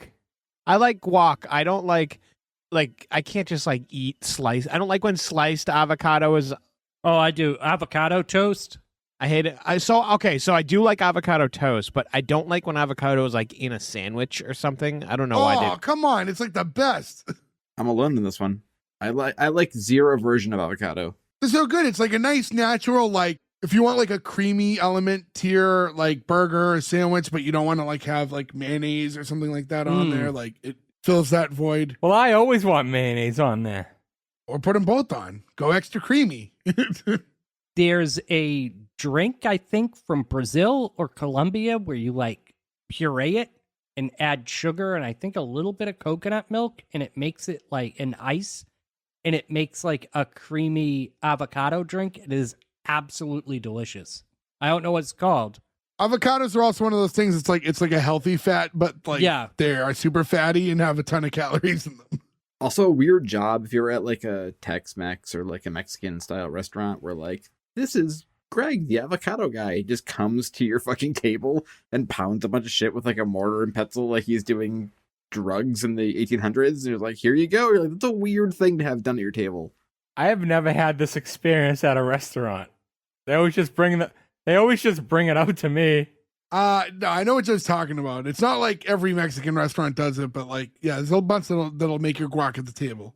It's always more awkward for me because I don't like it. They're like, did you try it? And like, no, thank you. It's like, I made it for you. Do you want to try it? Like, no, thank you. I don't like guacamole. They do not like when you say that to them. They're like, way to go. You let Hector down. I just want more cheddar cheese. Fucking avocado, Greg. Matt walks up.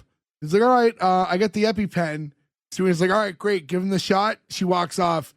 She no longer wants to hump him. Actually, there is something like when he introduces himself in the break room and she realizes that the new nurse is that kid, she like, there is a quick cut if you caught it where she like makes a face like, ah. There are a lot of quick cuts. We didn't talk about a lot of them, but like, even when you see her talking to Alex as they're walking and she's like, here's the bar, blah, blah, you see her just throw the numbers away because she knows Alex will never leave. Like, there's a lot of like very quick cuts that are very funny in this. So she walks off and now Matt has to give this EpiPen to the girl. He's like, all right, hold on. I've never had to do these without being watched, but I've done them a bunch of times. He's like super nervous. He like drops the thing. Has to like kind of go under the curtain where another patient is to grab it. Goes back. He's like, all right, we're good.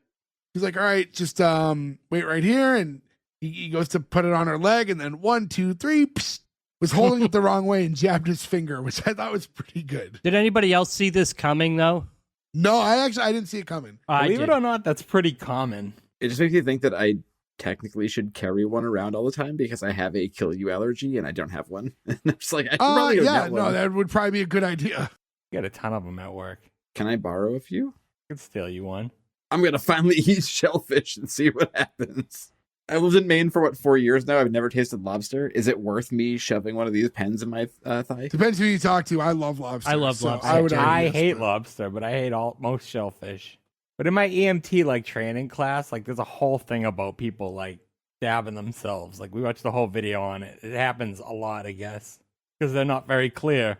I mean, a doctor should know that, but right. A nurse so now should. He's like panicking because he just stabbed himself with the EpiPen. He's like, "Ooh, that's intense, huh?" He's like, "Oh, I feel like I need to go to the hospital." Obviously, he's already in the hospital.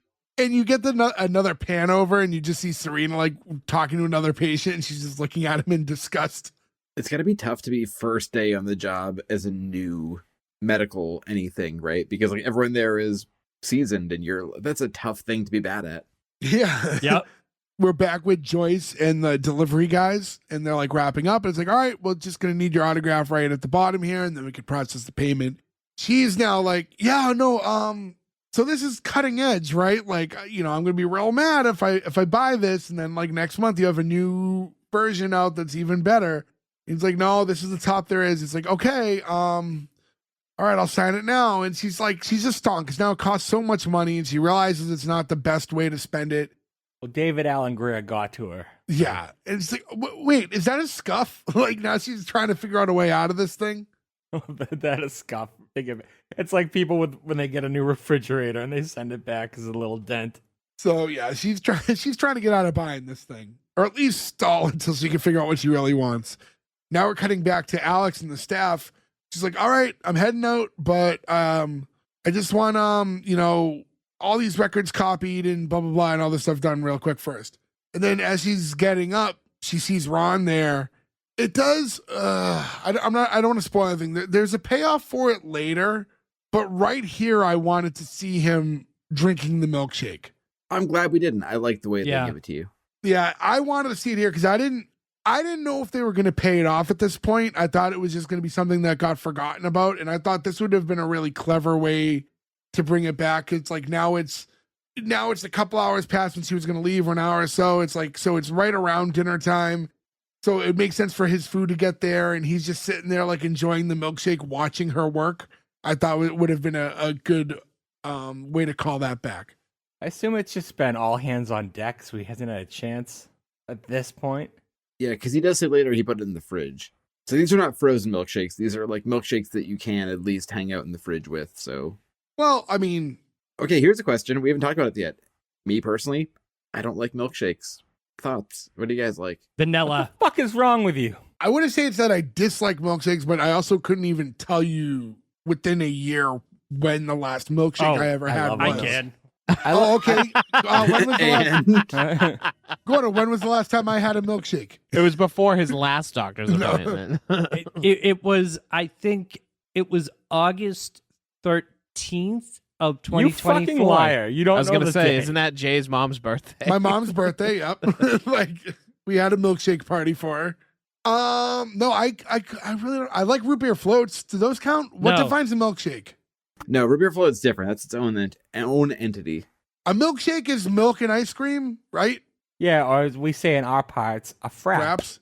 Oh, Well, no, Frappe. fraps are different. Fraps are different. No, a frap and a milkshake are the same thing. That's just a New England thing. I think maybe around here, yeah, a frap and a milkshake. Because I remember going to like the drugstore when we were younger, and you could get a frap or a milkshake. They were two different things at Brown's Pharmacy. And I forget exactly what the difference was, but there was a difference. And I think maybe the difference is the frap doesn't necessarily have ice cream, but a milkshake does. Anytime I've ever ordered a frap, it's been ice cream and milk, just that. Yeah, I don't remember, but I don't know the difference. I just know I don't love them. As far as flavor goes, Ferg, I'm a straight vanilla man. Yeah, I like a chocolate one, but not like chocolate ice cream. I want vanilla ice cream, but chocolate syrup to make it like a chocolate frap. Now I want to get a fucking milkshake. I honestly it was never something I've had a lot of. Like, I've had milkshakes, obviously, but I don't know. It was never like a big item for me, so I don't think to get them. What are you And talking like, they're about? always like synonymous with burger places. Like, I don't want to drink a milkshake with my burger and After fries. a That's like, burger, yeah, it's weird. yeah, I think we talked about this on the Seinfeld episode. we it's did. way too much at once. Like I a big, take- heavy, greasy burger and then milk and ice cream is terrifying. Never understood that. If I take my son out for ice cream, I'll get a milkshake for me. Like, that's the only time I ever have it. How do you guys feel about Frosties from Wendy's? Because I love those. And they're kind of used like to in like them. between. Again, they're like it's in been between years. Yeah. a milkshake and a They're Frosty. coming They out have with like all these. kinds of crazy new flavors. I too. know, and they're usually pretty I'm good too. excited. I love a good Frosty. I never liked the French fry thing though. I don't get that. I don't like that either. I've tried it, It's a but I sweet don't and like it. savory thing. It's not for everyone. Didn't they do like when they do the SpongeBob gimmick thing? Didn't they do have a pineapple frosty? I kind of wish I got on that one. They just had a salted caramel one, and before that, they had a mixed berry one. Both were really good. Oh, I do the salted caramel. But Jay, they used to call you Milkshake Jay back in the day. That's not even clever. It's not like It did rhyme at least. You gave him the rhyme. it doesn't rhyme. Used to call you Milkshake Jay back in the day. That rhymes? So yeah, That was funny. No. again, that's not how funny works. Nick is laughing. At you, not with you. So yeah, so going back to this, Ron's again looking at Alex, and it's like, go. She's like, I'm leaving. Like, yeah, you keep saying that, but you're still here. It's like, no, I'm really leaving this time. And he's telling her, you're gonna get sucked back in. She's like, I'm not. And he's saying, like, listen, it's your choice. And she's like, it's not my choice. I'm only here because the computers went down. And he's like, so you're saying you had to stay because there was a big emergency here in the emergency room? He raises a good point. It's not the emergency that normally happens there. No, but it's one of those things where, listen, it's admirable that you want to help, but somewhere like that, you have to learn to disconnect because something's always going to happen there. And that's a cop out because she stayed for the IV before the emergency. Yeah. The only thing I didn't like is because I like how Ron is looking out for her the whole time. Didn't like him saying like that she was like a workaholic control freak that's only afraid that if she leaves and nothing happens, that it means that she's not as important as she thinks. I didn't think that was the best approach. I did. I think it was a way to like let her know like this is your issue. Like you have to resolve It's this. tough love. I suppose. I guess like I didn't mind him saying workaholic control freak. It was something about the like you're gonna find out that you're not as important as you think you are part that like just didn't really resonate with me. I didn't like how that came off. But keep in mind, at this point, he's told her to leave like 5 times, 5 other situations, and nothing's taken. And this is the last straw where it's like, all right, if that's not going to work, maybe this will. But I don't think it was as mean as that. I think it's like, look, when you come back to work tomorrow, there's going to be this same situation with somebody different. Like you have to let go a little bit. Yeah. This next talking head with Ron too, like puts a lot of it into perspective. He's like, I don't care. She could do whatever she wants. I just don't want her to be one of those people that work so hard that she winds up divorced, alone, living in a condo in the middle of Oregon, and her one joy a day is a free milkshake. Now we know his story, right? Like, yeah, too focused on work. Basically he sacrificed everything for it, lost his wife. I also laughed super hard when he just goes, "Come on, Randall." I don't know why that made me laugh so fucking hard. Like he's like genuinely rooting for Randall to get there on time. I guess he doesn't want his milkshake to Yeah, because after he brings up the milkshake thing, he's like, "Oh, by the way," and he looks at his app and sees that Randall's a mile away. He's like, "He's got 4.5 stars, so I think we're good." Oh, so they must have not been in the fridge if they're just getting delivered now. Yeah. Well, at this point. Yeah, I guess you ordered late. And then we cut to Matt talking to Serena. Remember, he just got pricked with the EpiPen. He's like, "My heart is beating so fast." He's like, "Is it possible for someone's heart to beat so fast like this?" Well, no, he asked, "Is it possible for someone's heart to beat too fast?" Yeah, too and fast. She's my bad. the other nurse is like, yeah, it is possible. Just a hilarious thing for a nurse to ask. You didn't figure that out. Like, Yeah. Your heart will be fine. Don't worry about it, bro. And then Alex, you finally see Alex like in her like street clothes, and she's like getting ready to walk out of this place. He's like, "Hey, Alex, I stabbed myself." She's like, "It's not my problem, newbie. I'm on my way out." And she's trying to get out of there. You see her like get to her car, and she's like, "All right." She's talking to herself, and she's like, "It's gonna be tight, but I'm gonna make it." And then you get the talking head like audio with it, like, "I love this job, but it's just a job, and you have to have boundaries. I'm always saying that. I'm always telling my nurses that if you have to." And she looks, and then she's like, "Ma'am, are you okay?" And then we see, I don't want to keep calling her Frau, but she's now the patient who's been trying to get into the hospital all day and has been stuck outside in the lobby, essentially. You see her like walking out, and she's got like a pretty good limp to her too, like not looking so great. And she's like, "Are you all right, ma'am?" She's like, "I will be once I can find a hospital that doesn't suck." This is scary though. Before I moved out of Boston, the hospital like a block from our house, they were like a full fucking hospital. Jay, we're at a wrestling show once where somebody got hurt really bad a block away, and they were like, "We're gonna take them to Mass General. We're not gonna take them to this terrible hospital." Yeah. It's just like not what you want by the hospital near your house. Yeah, we are spoiled in this area. Yeah. With, even the bad hospitals near us are still pretty okay. Like there are parts of the country where it's just terrible, terrible service. Yeah, you could be at one of those hospitals and throw a rock and hit one of the other ones. Yeah. Without being too personal, somebody I know very close to me was pregnant and had a baby this week, and they were being induced. And the hospital near their house is so small, they were like, "We're going to bring you in on Monday and induce you as long as no other babies are born that day, because we only have 2 rooms, and if there's another baby, you won't fit. And if that's the case, we'll induce you Tuesday." Which to me was like, that's not how this works. Like, you should have more space. And like, if you're going to induce somebody, and you should be like on the day you say you're going to do it. So yeah, living in Boston, you're pretty lucky. What if they just went to natural labor and those are taken? Like, you do it at home, I guess. oh, She's seeing this woman, and she doesn't look good. She's like, "All right, well, you really shouldn't leave if you're having trouble." And then asks again, like, "Ma'am, you sure you're okay?" And then you look over, and she passes out, just right to the ground. She's like, "Oh my God." She's like, "I'm coming." And then She bumps hard.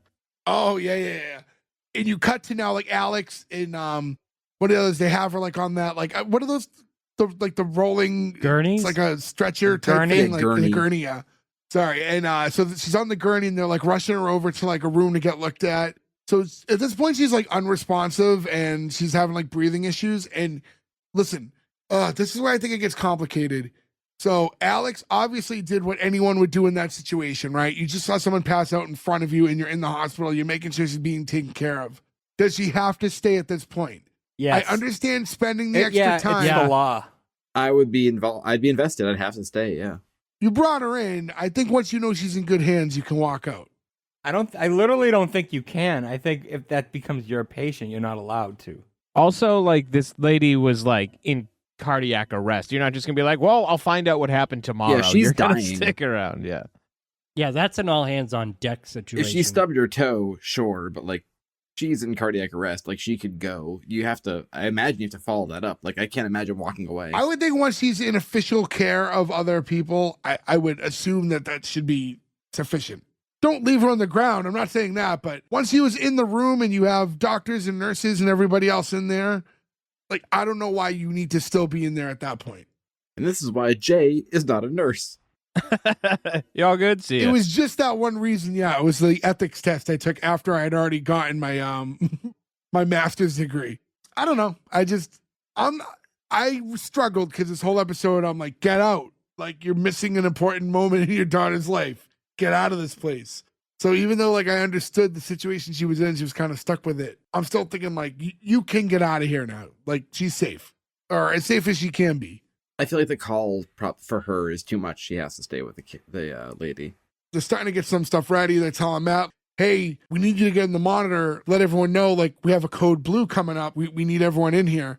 And he doesn't know how to use the intercom. So it is a pretty good bit. Like, so at first the intercom's on while he's talking to them. So everyone's like under it who can hear is like just listening to Matt talk. But then when it was time to actually make the all call, hits the wrong button and hangs up. So now everyone went from hearing him just, hot micing and talking to someone to now he's making this important announcement and he's already back on mute. And that's why he can't work in the hospital. People are going to die. Yep. Someone almost dies here. To be fair, nobody is training him. No, so this isn't a nurse's problem. Like, this isn't like a medical problem. This is he has no idea how this specific hospital operates because nobody's showing him. But he's not a resident, though. He's a full nurse. He should know how to do this. Yes, but that doesn't mean he's going to know how to use the intercom system at this hospital. They're all going to be different, right? Like, that's not the problem here. I mean, the medical isn't the problem here. This is just a simple, dumb thing that he can't figure out how to use the intercom system. The same intercom system that's at, like, a supermarket. Like, it's just something he doesn't get. But it's that on top of everything else. Not just the intercom. Coupled with that. I'm just saying, in this instance, I don't think it's a medically dumb issue. So he makes what he thinks is the all call, but he told nobody, and he's telling them, up, cavalry's on the way, guys. So now we cut to Joyce, and she's walking down the hall. That guy's still like trying to get her to sign to like pay for the mammography machine. And he's like, ma'am, you really need to sign this. Yeah, I know. I just need and then like she looks over and she sees that whole emergency situation happening in the room. She's like, what's going on? Like, where are the doctors? And she gets on the intercom and then she calls for the code blue and like finally we get some people in there. But while she's doing it, you can hear Matt in the background like, oh no, I think you need to press that button. She's like, I know how to use this. And like you could hear that over the intercom. Eventually now we get like Ron and Bruce walking in and they're like, all right, where are we? And like Alex is giving all the stats and the rundown. I do like, to go back a little bit, like we said before with Joyce knowing that she has a background in oncology, like you see her being this like goofy, like showman this whole episode and like playing it up and trying to, do whatever she's doing for whatever this mockumentary is for. But like when push came to shove and she saw someone in need, like she ran in and handled the situation and like kind of took control. Like I like seeing that from her. I think she needed that. I don't know. I think you're giving her a little too much credit. I think she was trying to get out of paying for the machine. No, absolutely not. I don't think so there. I think like, she knew what to do. She was like, what the hell's going on? Like calls. That's how I interpret it at least. So now when Alex is giving all the information to the two doctors about what's going on, we get Ron first saying like, oh, sounds like DDT turned pulmonary. And he's saying like, let's do this. And then we have Bruce is like, sounds like she's a smoker. And then they're arguing about what it is. And he's like, it's just an embolism, Bruce. And he's thinking that her lungs collapsed. Ron like reluctantly was like, all right, fine. Like, let's get her stabilized and we'll do a CT scan. It does show that Ron sort of trusts him. This is the moment where you needed the new kid to point out what her problem was. Yeah, that wouldn't have been a bad way to go, yeah. If he was smart enough to be like, I think her lungs collapsed, yeah. And then you get that talking head like after the fact with the two doctors, though. And here's the only thing I think Ferg, like, I could see that being a good way to go with it, but this also to me gave Bruce a little redemption because we find out that they were both right. So what happened was she had a blood clot in her leg, which is why we find out why her leg hurt. So originally going, okay, you're trying to skip the line because your leg hurts. Yeah, well, it turns out she had a blood clot, which triggered a pulmonary embolism, and that caused her lung to collapse, which Ron's like, which is pretty rare, but in this case it happened. Then you get Bruce going, yeah, I saw a couple during COVID. And then again, he gets back into being like performative. He's like, we were at war. You could see brothers. Ron, you can see the second COVID's mentioned, he goes, oh no. Like he like rolls his eyes. You can tell he knows it's coming. And then this I thought was, it just got brought up a while ago, what I thought was maybe was meant to give you a little bit more compassion for Matt. Matt, who's like this bumbling idiot, you see him like just sitting on the floor, kind of hands on his head, reflecting on what happened and like reflecting if he should be there and like if he's messing everything up. Usually when you have like the truly too dumb to function character, they are oblivious to like their impact on the things around them. Unaware of how dumb they are. Yeah. And here you have Matt going like, did I just fuck everything up? Did I almost kill this woman? You know what I mean? Like, so he's aware of his shortcomings right now. And you have Serena, who's like, has been kind of the most like disgusted by his actions at all times. Be like, hey man, like, don't worry about it. Like, don't beat yourself up. Like, you stepped up. He's like, oh, you know what? Thanks. And then he's like, it was nothing, just, nurse has got a nurse, right? You get like the Matt talking head and how he's saying how, like for a little bit, he was starting to think maybe this wasn't for him. But now it's like, kind of realize like they're like the Avengers, like comparing everybody to different Avengers character. And then he goes, and then there's me, guy who knows how to work a breathing bag man. I love bag man. Yeah. That hyphen is so funny to me. And he added on goes, and I might have met the girl in my dreams. So yeah, I think I'm in the right place. So he now likes Serena quite a bit. And we set up the will they won't they of the show. Sure. They are the Seth and Summer of this show. But that immediately cuts to Serena's talking head, and she goes, oh, he's definitely getting fired. He's so bad. You know it's not good when somebody adds the second so. Yeah. Like, he's so bad. He's so bad. Like, pause, comma, so is never good. I've seen bad people, and he's worse. Like, yeah, he's right. worse Like, than this that. is the worst shit we've ever seen. And then we cut to outside, and you see Alex in her car, finally trying to leave again, and the car won't turn on, which I assume because of the emergency probably left it running at the time. Yeah. Dome light on, engine running, she ran out. Yeah, I went back while we were talking to see if she left the light on or anything. It is. She jumps out of the car and leaves it on and then runs over to her. Which is smart. It's like smart writing to like have that little detail to set up for later. Yeah. She's like trying to like figure out what's going on and get the car started. And a man walks up to her. He's like, hey.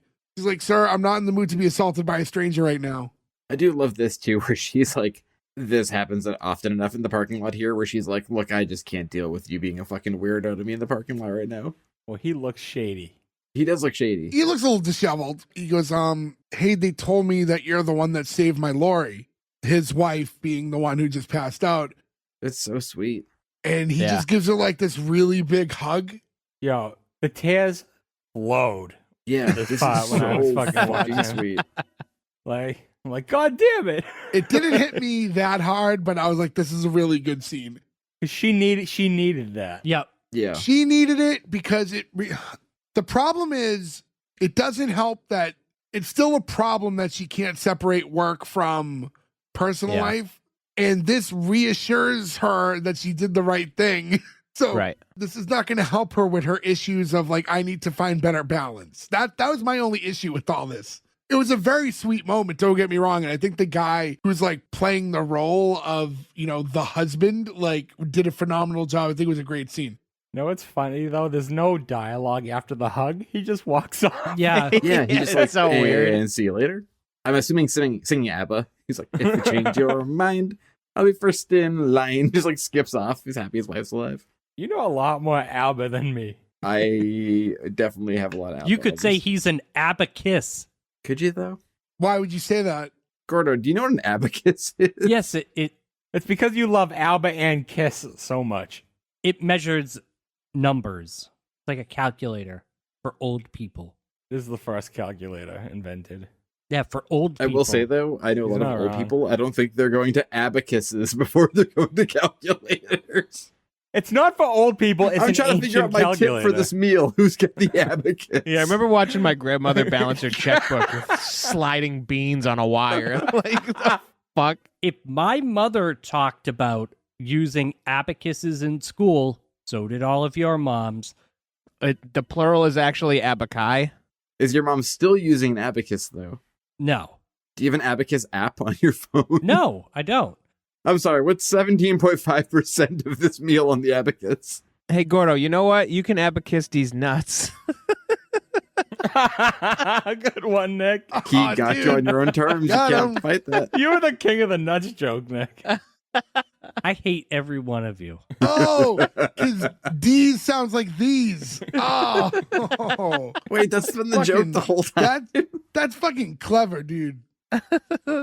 Nick, you are literally the comedic mind of our generation. Thank you.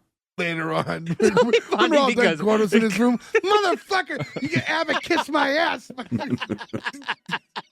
Your poor wife just like, go to bed. No, what's going to happen is when this gets edited, you're going to hear, her abacus these nuts. Oh, that was a good one, Gordo.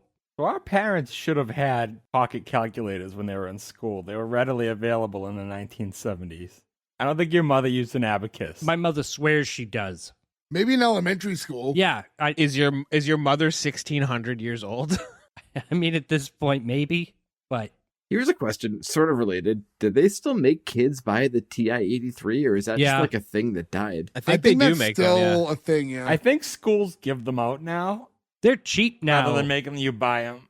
And they were like $150 when They're we were in high not school. that expensive anymore. Like now they get tablets, they get calculators and shit. You just sign them out and you give them back at the end of the year. It's not like when we were there like, That's hey, what I wondered too, because like every computer and phone has a scientific calculator on it. Why are they buying them? You know what I mean? They don't want you using a phone because you can look up the answers. I guess that's true. Yeah. But they give them tablets. They can do it on that, Yeah, but it's restricted for school. I guess. after this guy walks off, you hear Ron go, "That's gonna feel pretty good." And then he's like, "Hazelnut," into the milkshake. The fridge was full, so I had to put it in a cooler with a kidney, but who cares? I love that tiny little Who detail. cares? And then he's like, "All right, I'll grab some jumper cables." She's having the milkshake.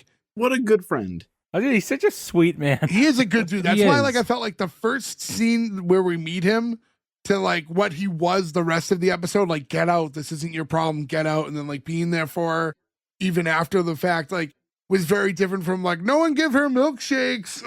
Like, it's just it was very different. It's like he's just fucking with her at that point, but like he knows she'll be there, so he knows to buy her the milkshake, and he's there to help with the car. He's not mad at her. He just like understands it. And I imagine that's how he was at some point before he got jaded. Yeah, again, I also think this is like they have known each other for a while, right? This isn't just like, you know, a couple of new employees working together. One's kind of a dick, but it's nice. They know each other like probably pretty well. And it's just the, you know, a comfortability thing, I guess. We're also assuming this is the first time this happened. This could be the norm. Like this happens Right, like all this the is like time. every Yeah, this Tuesday. happened last night. Yeah. We get a talking head from Joyce, and she's talking about like what makes the hospital so great. Like, is it the staff? Is it the number of lives saved? Like, sure, it's all that stuff, but like, you know, running this hospital is also a balancing act. And you see a couple clips like while she's talking of like kind of like your day-to-day stuff, like them having fun, like birthday parties and stuff like that. And saying that there's so much potential, so much untapped greatness there. And that it's her job to tap it, tap it till it's dry. On her desk too, she has a mammograph fund jar, but it's one of those Yeah. like Yeah. sharps containers where you put old needles, which is really funny. And then you cut back outside and you see Ron helping with Alex's car while she's watching her daughter's like performance like on her phone, like her husband's probably like FaceTiming it to her, and she's like laughing and showing Ron. saying like she's gonna be dancing queen, like look at her hair. And it's like, ooh, very nice. And like they're having like a moment, but I still struggle with the fact that she didn't make it. This is when you go to the school and you wait outside. She comes up to, oh, I was in the back. You were great. Yeah. I will say though, if we're gonna go back to The Office, this is one of those moments where I hated Jim, where he's mad at Pam for not getting the camera right for Cece's recital.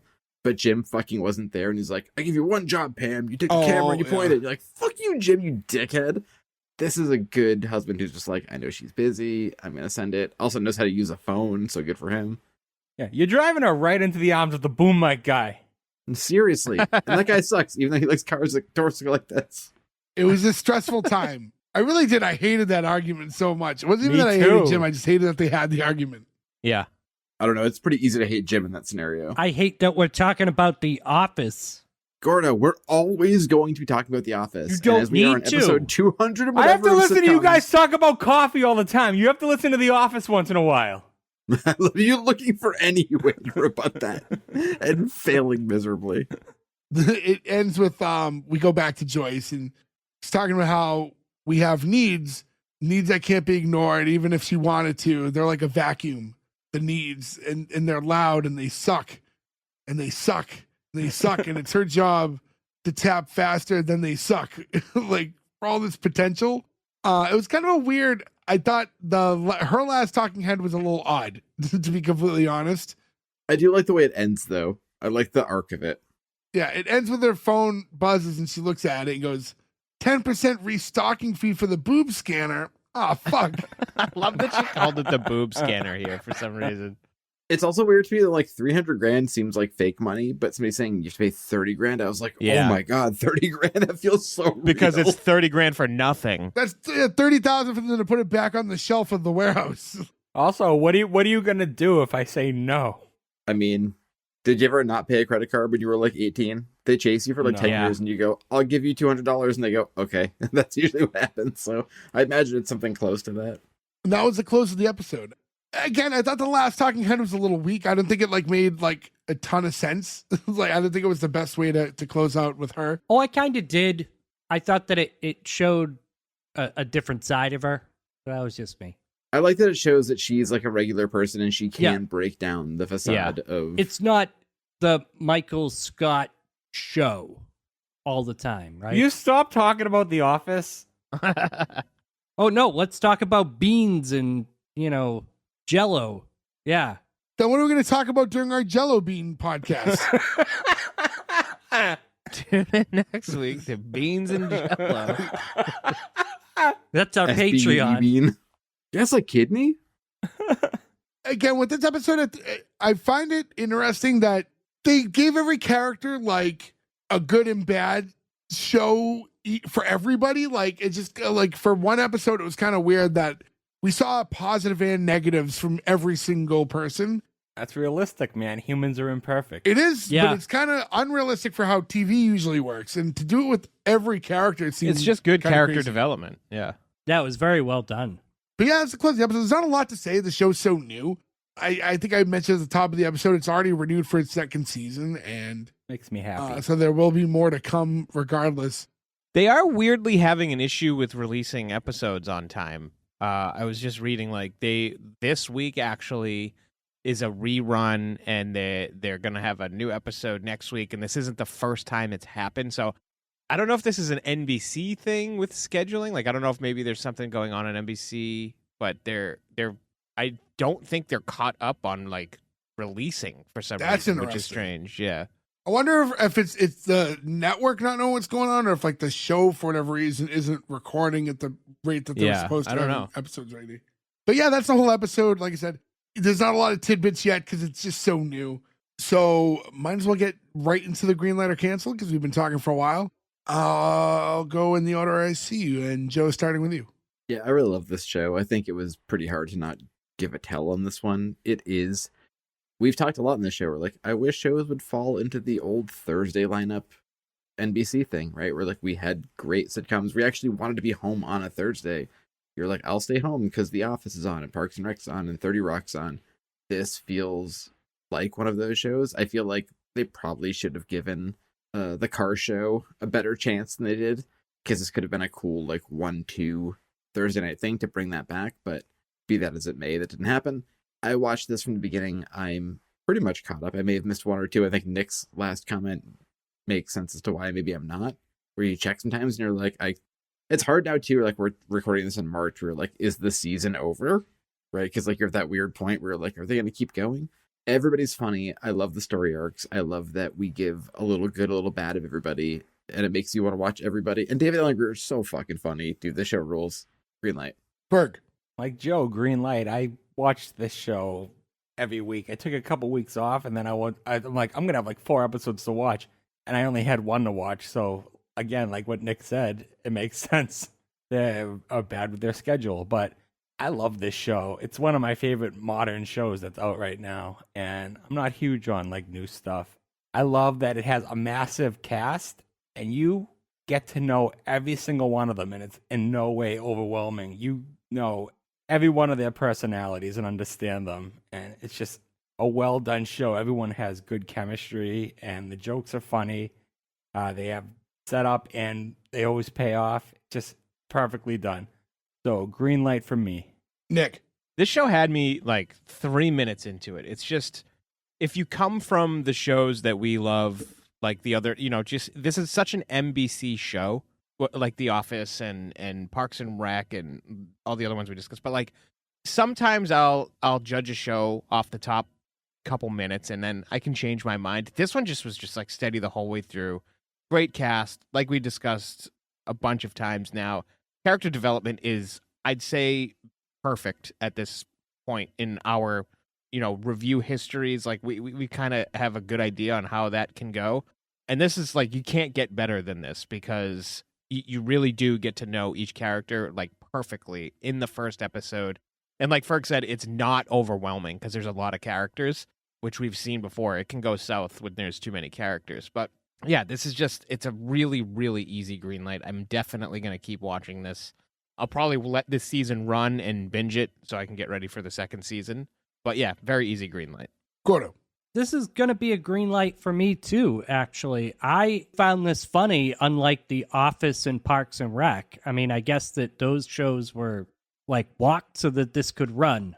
Yeah, I mean, I don't think I can add anything more to it. That like, I like the idea that it's in a hospital setting and new characters can kind of come in, which makes that sort of interesting, that you kind of won't know who you're going to get on a week-to-week basis. So with that in mind, it's a green light. I'm also giving it the green light. I don't know why, but when the ads first came out for the show, I'm like, oh, this could be pretty funny. I like the people attached to it. But for whatever reason, I couldn't bring myself to like check it out. And I don't know what it was, like what that hang up is. And then, I mean, I'm glad we covered it this week because I thought it was great. And I do legitimately like it. And I feel like this is going to be one of those few shows that I actually do watch weekly, like when it comes out. So, like after this, like starting in season 2, I'll probably be watching episodes as they were being released. So yeah, so this is just a good one. I definitely dig it. So with all that in mind, congratulations, St. Denis Medical. You get a 5 out of 5 from us. You do live on to see episode 2. I want to thank everyone who listened. Again, S1E1pod.com. Make sure you go over there, buy a shirt, rate, review, subscribe, follow us on all our socials, hit us up, tell us future shows you want us to cover, tell us how you found us, chat with us in general, whatever. Just send us a DM. We like talking to you guys. But yeah, that's it. That's all the time we have for this week. So until next week, when we have another new episode, thank you. Goodbye. I think we got the best Gordo still not understanding The Office.